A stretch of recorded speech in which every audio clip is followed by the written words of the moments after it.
How many, Jennifer? The words tore out of me before I could stop them, sharp splintering through the still air of our dining room. The candle between us flickered, throwing broken shadows across her face. She stood frozen, one hand gripping the edge of the table, knuckles white, eyes glistening but fixed anywhere except on me. That silence. God, it used to mean peace. Sunday mornings when she'd hum softly in the kitchen. The soft clink of her coffee spoon, her hand brushing mine beneath the table. But tonight, that silence was a living thing, heavy, suffocating, devouring everything that once felt safe. When she finally spoke, her voice was barely a whisper. Please, Mark. You don't want to know. That was it. The breaking point. Because the truth wasn't about numbers anymore. The fact that there was a number, that was already enough to destroy everything. The chair screeched across the floor as I stood, the sound slicing through the quiet like a blade. My chest was tight, my breath shallow, each inhale scraping like glass. I deserve to know, I said. You owe me that much. Her tears came then. Fast, frantic, like she was trying to drown the truth that had already surfaced.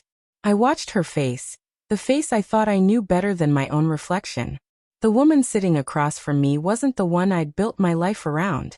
Not the one who used to whisper, "You're my home." And then she looked up. That's when I saw it. Not guilt, not shame, but surrender. The kind of acceptance that comes after the lie has lived too long to hide anymore. It wasn't supposed to happen, she said quietly. I didn't mean for it to go that far. I almost laughed. That far. As if betrayal could be measured in miles or moments. Just tell me, I said, voice rough and breaking. How many times? Her hands shook in her lap. Those same hands that once fit so perfectly in mine. Then she whispered, 3. But it wasn't the number that broke me. It was how she said it, soft, almost like she was confessing to a relief she'd been holding too long. My world dimmed. I could hear my heartbeat, a slow, uneven drum in my chest. 3. 3 times she'd looked into my eyes and lied. 3 times she'd kissed me after letting someone else touch her. I turned toward the window, staring out at the rain that had started to fall, soft and rhythmic, like the world was applauding my humiliation. I wanted to scream, to smash something, to feel anything but this hollow ache. But I couldn't. I just stood there, still, as if moving might shatter whatever was left of me. When did it start? I asked finally, my voice barely recognizable. Last spring, she said. You were working late so often and I... Don't, I cut her off. Don't you dare turn this into my fault. She nodded, tears slipping down her face again. I'm sorry, Mark, she whispered. Such a small, useless word. Sorry.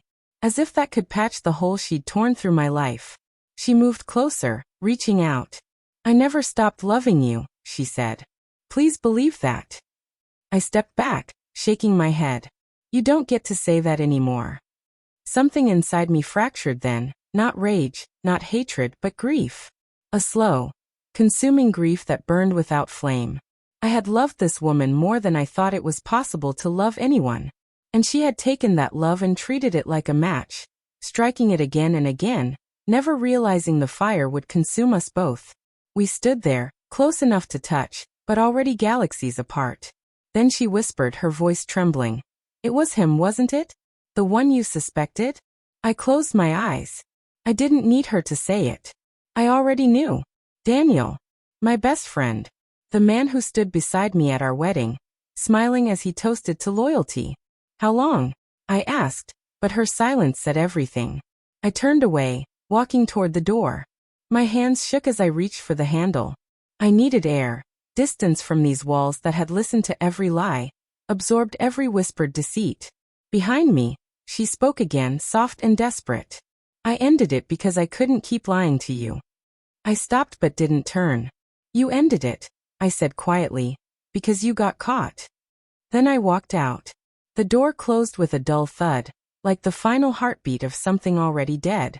Outside, the rain came harder. I walked aimlessly through the streets, drenched and numb. The city lights blurred through the water in my eyes, colors bleeding into each other like memories I no longer trusted. I thought about all the nights I'd stayed up waiting for her, the excuses I'd believed, the blind faith I'd called love. By the time I reached the bridge, my hands were shaking. I leaned against the railing, staring down at the black water below, moving slow and steady like time itself. I took off my wedding ring and turned it in my fingers. It still caught the light, perfect, unblemished, a cruel joke, really. Then I let it go. It fell silently, disappearing into the dark water without even a splash. I stood there for a long while, breathing the cold night air. Not forgiven, not healed, just emptied. For the first time in years, the silence didn't hurt. It just was. When I finally went home, her side of the closet was half empty. On the table, a note waited in her familiar handwriting. I'm sorry, Mark. I don't expect forgiveness. But please remember, not everything was a lie. I stared at the words until they blurred. Then I folded the paper carefully and placed it in the drawer. She was right. Not everything was a lie. Her laughter, her warmth, the way she looked at me on our wedding day. Those moments were real. But so was the betrayal that followed.